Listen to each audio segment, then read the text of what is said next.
Today, class, I want to talk about addition of integers. So let's look at some very simple questions that we have. Let's complete these questions. Well, you probably look at these and go, wow, those are really simple. Well, there's a reason why I really want you to look at a problem such as 5 plus 3. Because one, when we look at the TEK that we're having to cover right now, add, subtract, multiply, and divide rational numbers fluently, this word right here, fluently, means that you can do it well. You can do a problem without thinking. You see a problem and you react with the answer. Each of these questions help us understand that idea of fluency. When you see 5 plus 3, you immediately think 8. 2 plus 7, 9. 6 plus 4, 10. You don't have to think about what to do. And that's what that TEK is talking about. Being able to do these questions well, with ease, without having to think. But the real reason why I wanted you to look at questions like these right here is because there's a model. I want you to think back long ago when you were in kindergarten, first grade, when you were beginning your addition. What did 5 plus 3 really mean? Well, it meant that we had 5 things,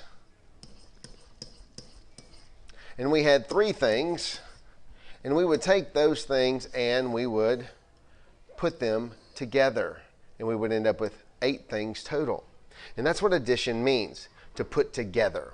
Right? So when I give you questions like that, and we're dealing with integers, we actually can model the question 5 plus 3 with positives, with these 2 color counters, or this color counter right here. So we've got 5 things and 3 things, and we take those and we just put them together. And that's what addition means. And the reason why that's important is because sometimes you're going to have positive and negative numbers, and you need to know what to do with that. Well, you can also model these type of questions using a number line. Okay? So if we were to pull this number line up to try to model 5 plus 3, well, this 5, this positive 5 right here, what it says is that since it's positive, we start at 0, and that positive means to go to the right 5. So we go out 5 to the right. And then we continue to go 3 more to the right, and we end up with an answer of 8. Just like that. It's that simple. And that's what we have to do. Okay? So when we bring in negatives, if I were to give you a negative problem, like negative 3 plus 4, what we do with that is the same exact thing. We would pull out 3 negatives. We would pull out 4 negatives. And the addition means to put these together. And we end up with, as the picture shows, negative 7. So what we find out is that if our signs are alike, whether it be 2 positive numbers, positive plus positive gives us a positive 8, or if we have 2 negative numbers, negative 3 and negative 4 make negative 7. But the trick that we need to look at, and the big problem is, what if I have a positive and a negative?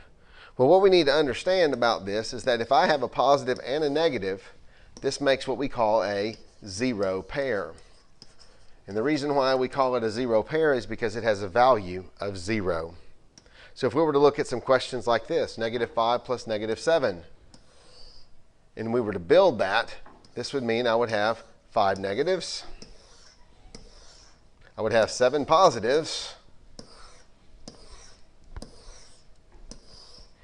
And each time you see a positive and a negative together, that makes a 0. So we have a 0 here, and a 0 here, and a 0 here, and a 0, and a 0. And all of those give us a value of 0.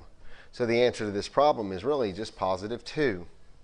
So when we have problems that have different signs, what we really end up doing with our numbers is subtracting them. So we subtract these 2, and we end up doing 7 take away 5. We get 2. And because the 7 still had some left over, it had the greatest absolute value, we ended up with a positive 2. So if we took another problem, we took something like 3 plus negative 8.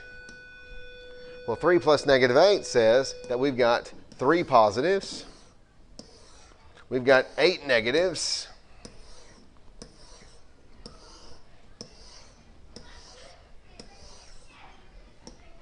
Well, this makes a 0, this makes a 0, and this makes a 0. So what we have left is 5 negatives. Okay? And that's basically how we do an addition problem with our signs being different. If our signs are different, all we do is we subtract our numbers and take the sign of the number with the greatest absolute value. And that's really what our rules say. Our rules say that. If your signs are alike, you add your numbers and keep the sign of the problem. If your signs are different, you subtract your numbers and take the sign of the number that has the greatest absolute value.